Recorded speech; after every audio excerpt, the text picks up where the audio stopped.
মাননীয় প্রধানমন্ত্রীকে আমি ধন্যবাদ জানাই। মাননীয় প্রধানমন্ত্রী এই কাজ করেছিলেন, তাকে সেই জন্য ধন্যবাদ জানাই। আমরা শুধু দেখি কলকাতার মুখ্যমন্ত্রী যিনি এখানে আসেন, তিনি এসে কখনো চা বাগানে ছবি তোলেন, কখনো পাহাড়ে গিয়ে মোমো বানান, এবার শুনলাম নাকি চা বানাচ্ছেন। ওনার মনে হয়েছে যে মোদিজি একসময়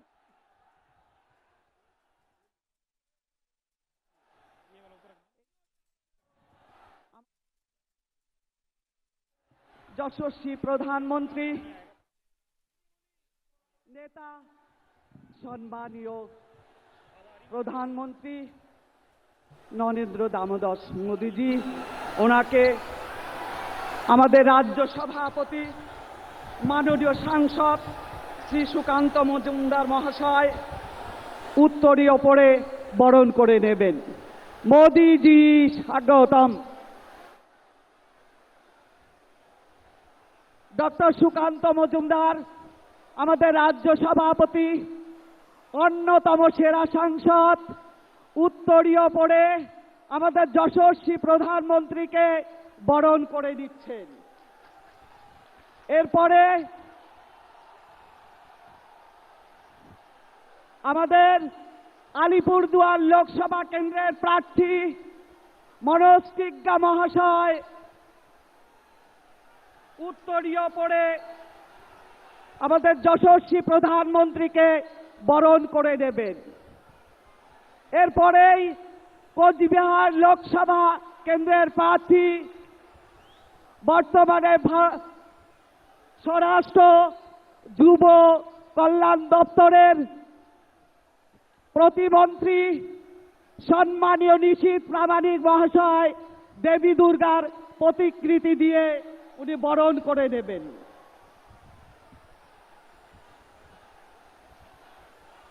এরপরেই বিশেষ সম্বর্ধনা জানাবেন আমাদের আদরণীয় প্রধানমন্ত্রীকে কোচবিহারের মা দুর্গার মূর্তি, বড় দেবী মূর্তি প্রতিকৃতি উপহার দেবেন, উপহার দিয়ে সম্বর্ধনা রাখার জন্য।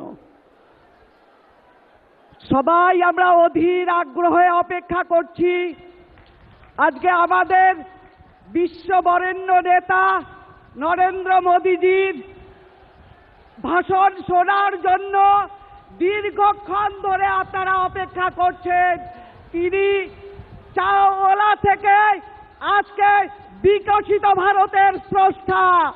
আজকে আপনাদের সম্বোধিত করবেন তৃণমূলের দুর্নীতি, তৃণমূলের সন্ত্রাস, তৃণমূলের মায়েদের নিরাপত্তা নেই, মায়েদের নির্যাতন এবং ধর্ষণের প্রতিবাদে আজকে কোচবিহারের মানুষ এখানে উপযুক্ত জবাব দেওয়ার জন্য তৈরি হয়েছে।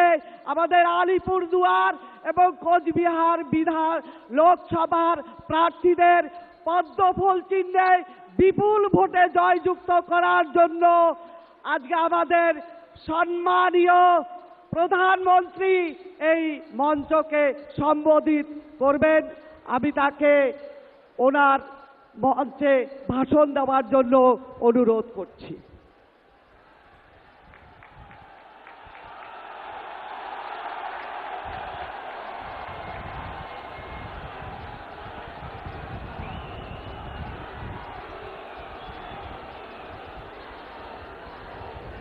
নমস্কার।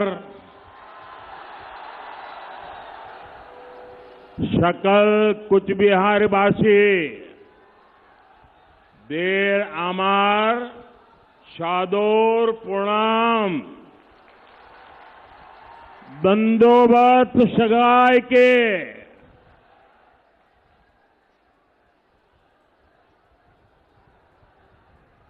मेरे साथ बोलिए, भारत माता की, भारत माता की। मैं मदन मोहन ठाकुर जी और बोरो देवी को पूरी श्रद्धा से नमन करता हूं। आज यहां कुचबिहार के साथ साथ अलीपुर द्वार से भी इतनी बड़ी संख्या में आप लोग आए हैं। विशेष रूप से माताएं, बहनें, बेटियां इतनी विशाल संख्या में हमें आशीर्वाद देने पहुंची है। आपका यही आशीर्वाद जिसके कारण पूरा देश कह रहा है, फिर एक बार, फिर एक बार, फिर एक बार, एक बार आभार, एक बार आभार, एक बार आभार। भाइयों और बहनों, मैं अभी हेलीकॉप्टर से यहां जब बाय रोड आ रहा था, पूरे रास्ते भर ऐसा एक लग रहा था जैसे बड़ा रोड शो हो रहा है। ये आपका प्यार मेरे सर आंखों पर है। आज मैं सबसे पहले बंगाल की मुख्यमंत्री ममता दीदी का आभार व्यक्त करना चाहता हूं, क्योंकि 2019 में मैं इसी मैदान में सभा करने आया था, तो उन्होंने एक बड़ा मंच बीच में बना करके मैदान को बहुत छोटा कर दिया था, ताकि लोग मोदी को सुन न सके। और मैंने उस दिन कहा था कि दीदी आपने अच्छा नहीं किया, अब जनता आपको जवाब देगी, और आपने जवाब दे दिया।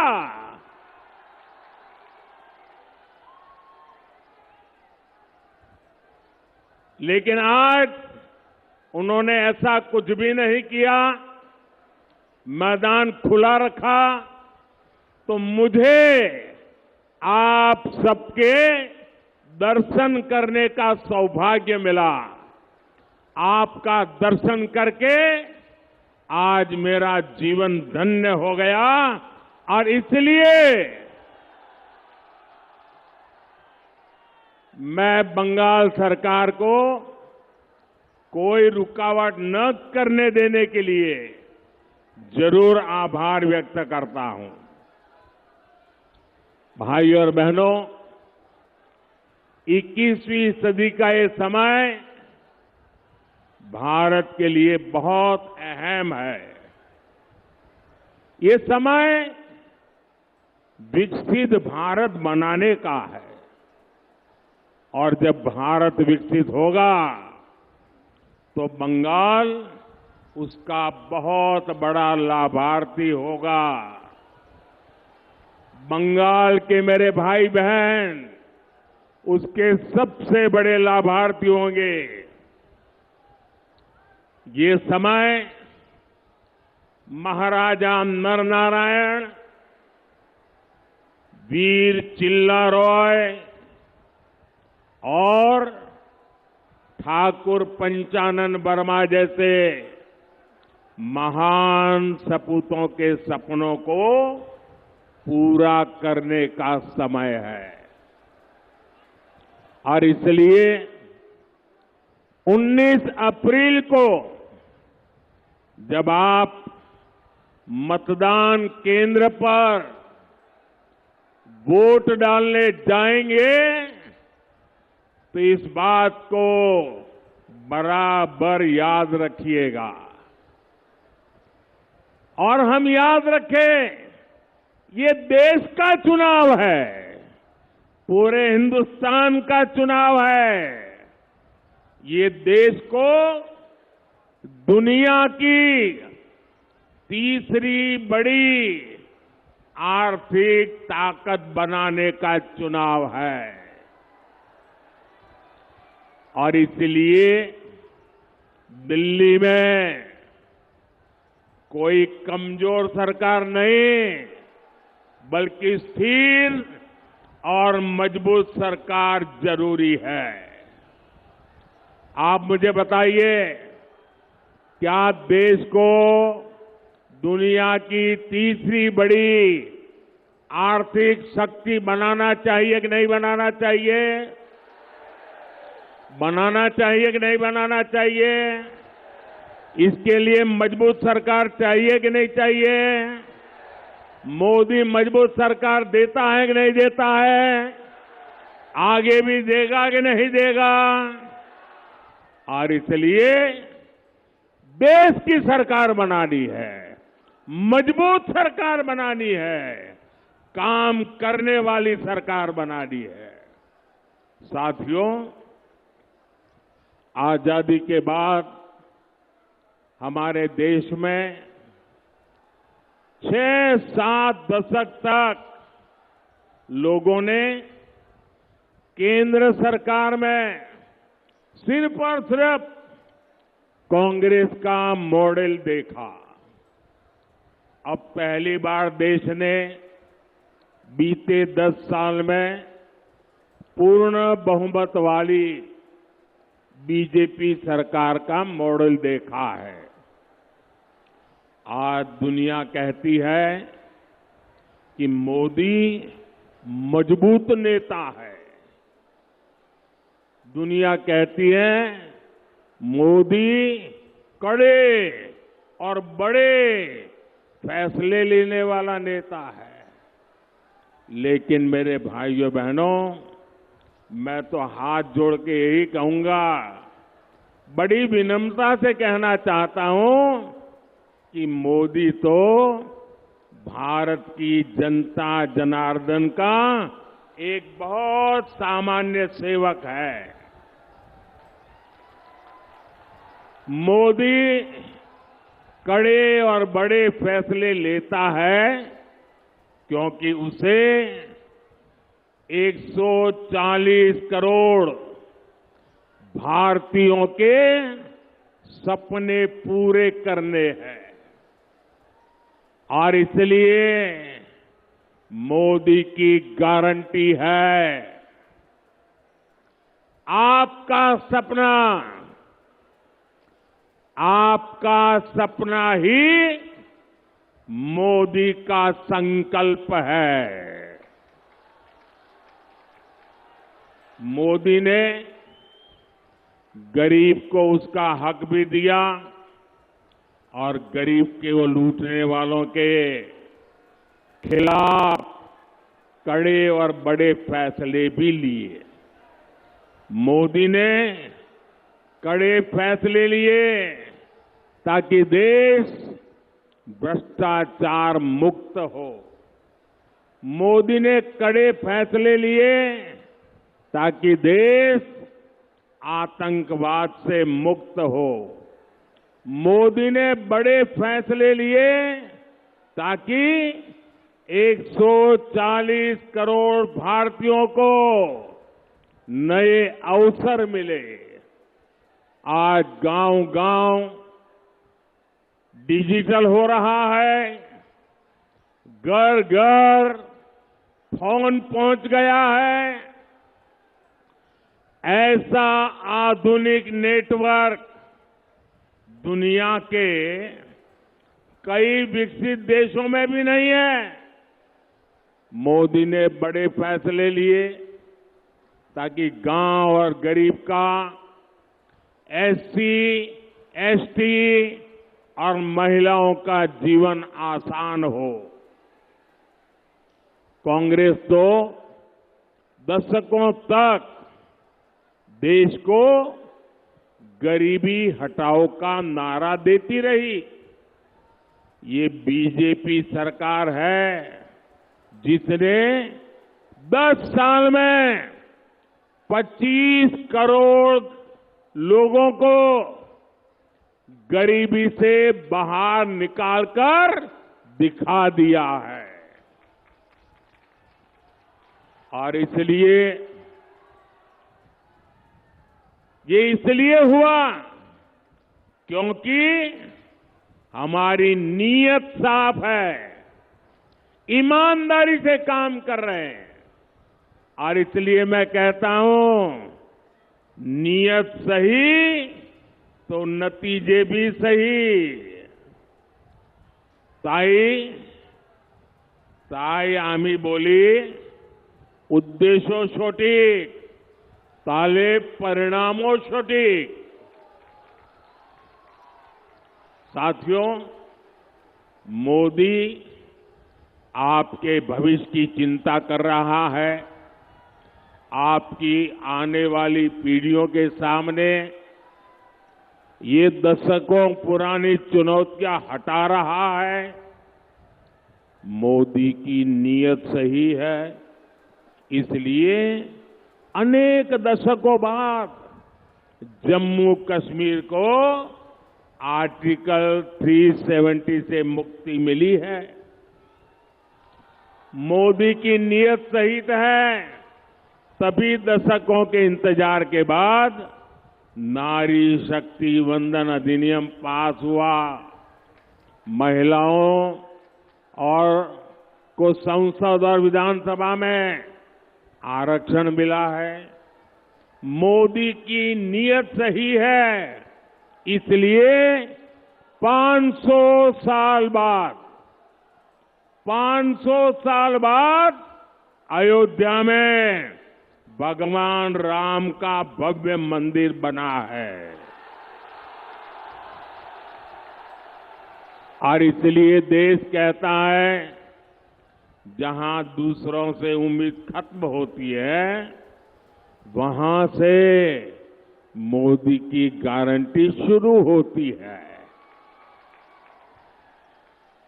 पश्चिम बंगाल के करोड़ों परिवारों को मुफ्त राशन मिल रहा है, क्योंकि मोदी ने इसकी गारंटी दी थी।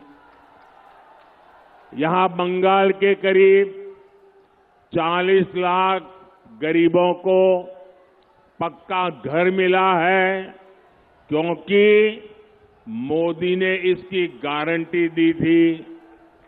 पश्चिम बंगाल के करोड़ों परिवारों को पहली बार टॉयलेट मिला, बिजली मिली, गैस मिला, नल से जल कनेक्शन पहुंचा, क्योंकि ये मोदी की गारंटी थी।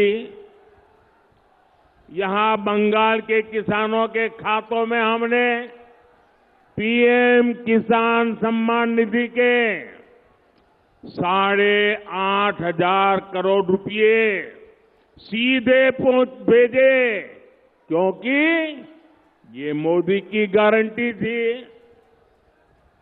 और साथियों, 10 साल में जो विकास हुआ, बहुत बड़ी लंबी लिस्ट है। हिंदुस्तान के हर इलाके में हुआ, हिंदुस्तान के हर परिवार तक पहुंचा। बहुत कुछ हुआ है, लेकिन आप याद रखिए, ये जो 10 साल में हुआ है ना, 10 साल में जो विकास हुआ है ना, वो तो सिर्फ ट्रेलर है, ट्रेलर।